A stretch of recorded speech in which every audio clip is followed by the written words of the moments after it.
lot of Republican presidential hopefuls are happy with today's decision, including Vivek Ramaswamy, who joins us now in studio. Thank you so much for your time tonight. It's good to see you. All right, so I want to start out with something that you posted on Twitter, saying affirmative action is the single greatest form of institutional racism in America today.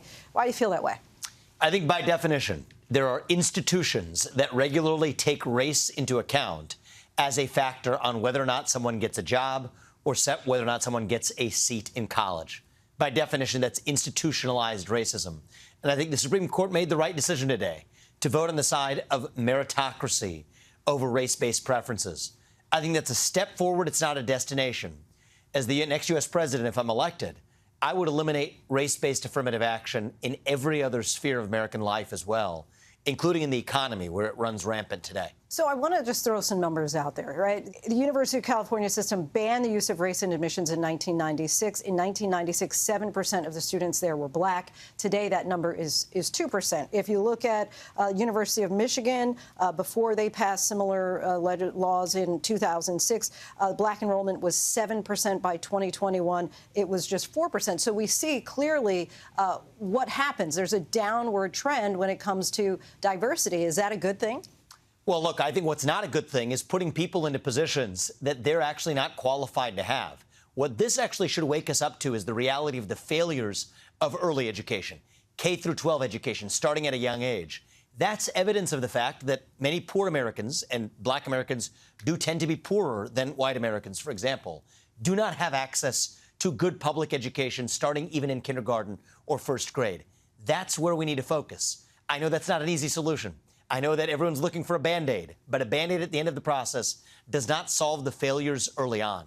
So we should worry less about diversity, visually speaking, and more about lifting up everyone to give them equality of opportunity. That's the way I'll lead the country. But how do you go about giving equality of opportunity when you're saying, basically, for some people, as you just said, there can be, whether it's socioeconomic, whether it's by race, that we're saying, you know what, we're not going to even consider that in our admissions process. When you're talking about, there have been decades, centuries, right, of discrimination that has caused that disparity in our education system. So the reality is, and by the way, I went to public schools through 8th grade. It was racially diverse, majority black or something close to it. There wasn't a single one of those black kids that could not have achieved everything that I have in my life. I've lived the American dream. I'm now running for U.S. president. If they had also been given the same privilege that I had, which was 2 parents in the house and a focus on education. There's a crisis of fatherlessness, not just in the black community, but across America, across multiple races. There's good evidence that people are more likely to end up in poverty, more likely to drop out of high school. Let's address the family structure. Let's deliver school choice. I think that's something that actually does give a lot of Americans, including it's lifted up a lot of black Americans in the states that have adopted it, allowing families to choose to send their kids to the best possible school they can. That's how we deliver solutions. I want to read Justice Ketanji Brown Jackson's very strong dissent, which I'm sure you've heard at this point. But she said, with the let them eat cake obliviousness today, the majority pulls the ripcord and announces color blindness for all by legal fiat. But deeming race irrelevant in law does not make it so in life. What's your reaction to her response? I understand the criticism.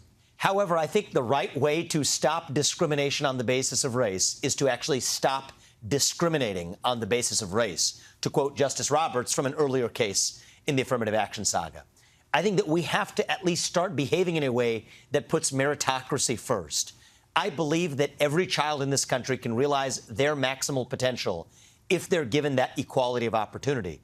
And it is striking to me that the very opponents of this ruling today, the very proponents of affirmative action, are also some of the most rabid opponents of school choice. That's bad for teachers' unions, yes, but it is good for Americans, including those who grow up in impoverished circumstances. So I think there's a lot of hypocrisy to go around here. Okay, so last question for you, playing devil's advocate here a bit. If we can agree that diversity is better for all of us, whether it's in the classroom, whether it's in the conference room, but we can also agree that with this decision today, we're going to have less diversity, how do you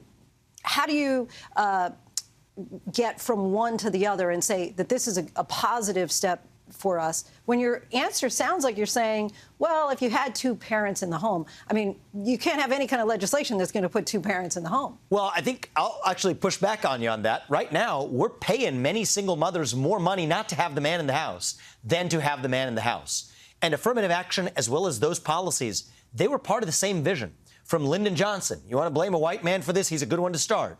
Passed the Great Society legislation, affirmative action into the law, actually the payment programs that I'm talking about. So instead of actually giving incentives that run against family formation, let's instead at least remove those government incentives. And to your point, yes, is there going to be a trade-off in the short run that's all else equal regrettable? Yes, there is. But is it in service of a deeper value of meritocracy? And we're going to solve that problem in a different way by starting with early childhood education and family formation. Vivek Ramaswamy, I really appreciate you coming on the show. Thank you. I appreciate it.